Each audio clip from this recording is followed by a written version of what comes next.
pencopotan terhadap 2 pejabat di Kementerian Keuangan yang terbongkar memiliki harta tak wajar dan yang pamer harta mengesankan betapa tegasnya Kementerian Keuangan untuk menindak pelanggaran. Kedua orang yang kehilangan jabatan itu tak lain adalah Rafael Alun Trisambodo, mantan Kepala Bagian Umum Kanwil DJP Jakarta Selatan II sekaligus ayah tersangka kasus penganiayaan berat anak di bawah umur, serta mantan Kepala Bea Cukai Yogyakarta Eko Darmanto. Keduanya mendapatkan sanksi pencopotan setelah kasusnya viral di media sosial. Hanya saja, sikap tegas tersebut rupanya tidak berlaku bagi pihak internal Kemenkeu sendiri. Hal itu terungkap dari seorang pejabat pajak bernama Bursok Anthony Marlon mengaku aduannya ke Menteri Keuangan Sri Mulyani tidak mendapatkan tanggapan sama sekali.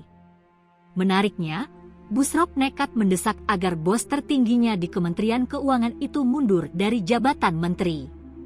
Dalam aduannya, dia menyinggung soal perilaku korup dan pelanggaran kode etik yang mendarah daging di Kemenkeu. Bursok sendiri adalah seorang pejabat Kepala Subbag Tata Usaha dan Rumah Tangga Kanwil Direktorat Jenderal Pajak, DJP, Sumatera Utara, Sumut, 2. Aduan tersebut dilayangkannya melalui sebuah surat yang tertanggal 27 Februari 2023 yang berisi kekecewaan dirinya terhadap jajaran Kemenkeu dan DJP pasca ramainya kasus Rafael Alun Trisambodo, RAT. Surat ini pun ditujukan langsung kepada Sri Mulyani dan diselipkan kepada Irjen Kemenkeu serta wise@kemenkeu.go.id.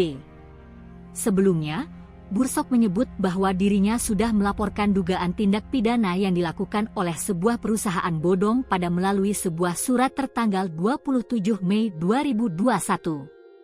Adapun, nomor tiket surat tersebut adalah TKT 21E711063 dan nomor register M202200209D33 dan M20220023246. Dalam pernyataannya, Bursok menyebut bahwa surat tersebut tak pernah digubris oleh pihak Kemenkeu.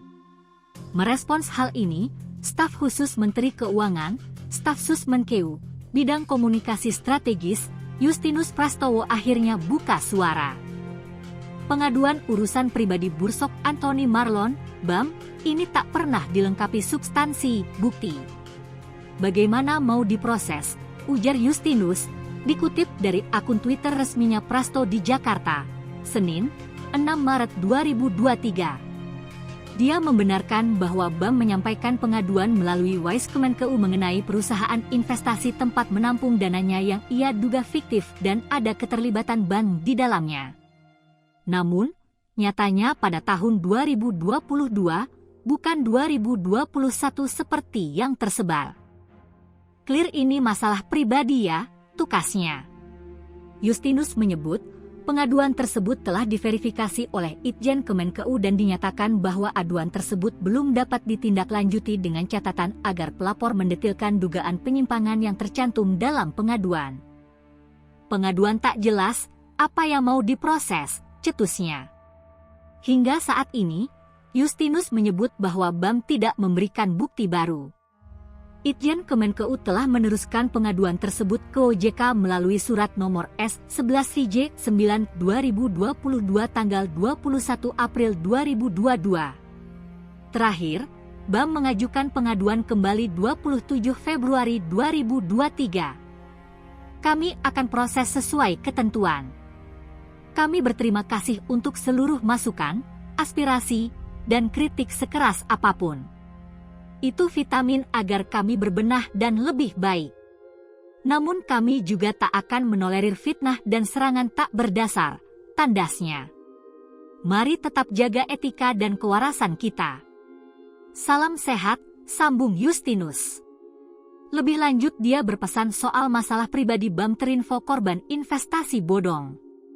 Ini berdasarkan informasi yang ditulis yang bersangkutan dalam surat ke DPR, silahkan dilaporkan ke kepolisian, pungkas dia. Sebelumnya Wakil Menteri Keuangan, Wamenkeu, Suhasil Nazara mengatakan Kementerian Keuangan, Kemenkeu, RI memiliki whistleblowing system atau saluran pengaduan yang dapat diakses di www.wise.kemenkeu.go.id atau melalui saluran hotline 134. Lagi saya ingin mengumumkan bahwa Kementerian Keuangan memiliki whistleblowing system yang dapat dijadikan yang merupakan saluran pengaduan yang dapat diakses lewat www.wise.kemenq.go.id atau melalui saluran hotline 134. Dan Pak Irjen juga Inspektorat Jenderal Kementerian Keuangan adalah yang menjaga sistem WISE ini. Di lain sisi, Menko Polhukam menyatakan dirinya banyak membongkar kasus-kasus pelanggaran hukum besar hanya dengan memanfaatkan media sosial Twitter. Mahfud mengatakan hal itu di acara cangkrukan Menko Polhukam di Surabaya, Jawa Timur, Selasa, 28 Februari 2023. Kira kemungkinan selama Bapak ikut Twitter itu kan jadi ruang kelahi Pak kadang-kadang itu. Tapi juga bisa membantu orang juga.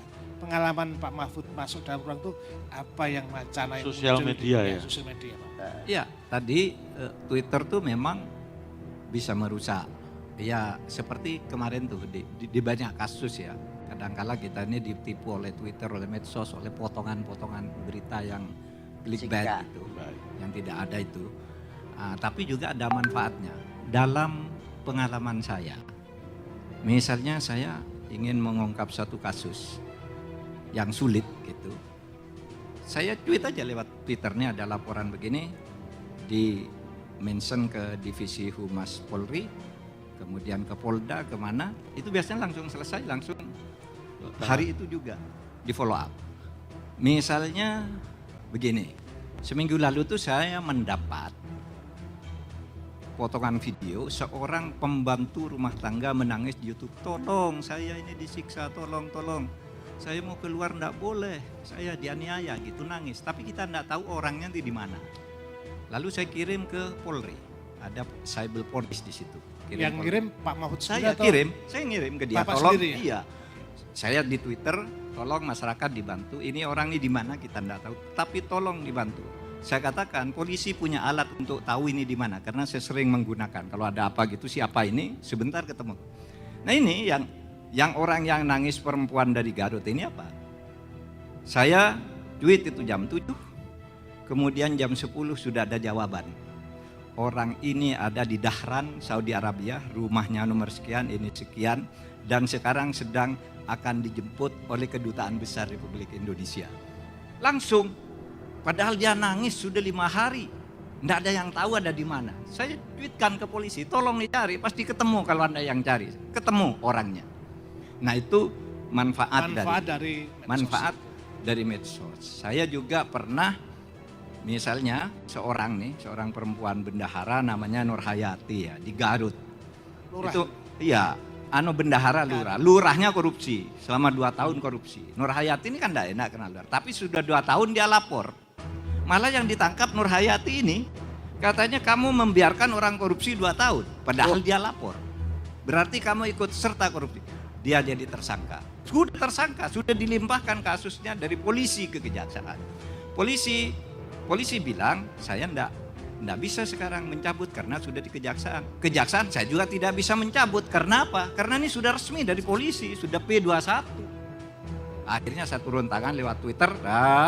Lalu bicara dengan Jaksa Agung, bicara Kapolri, sorenya keluar.